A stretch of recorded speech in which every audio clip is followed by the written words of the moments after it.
Hello students, welcome to RHchemistry.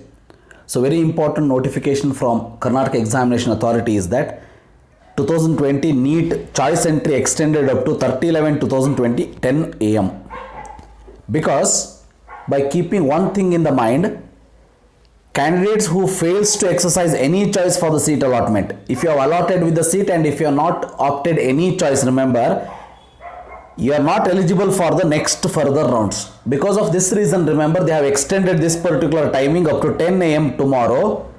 And as we know, payment of fees is extended up to 2 PM 1/12/2020, which means December 1st up to 2 PM it is extended for payment of fees.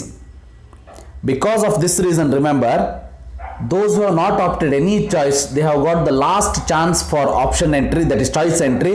Please do that as soon as possible. So thank you for watching. Have a nice day.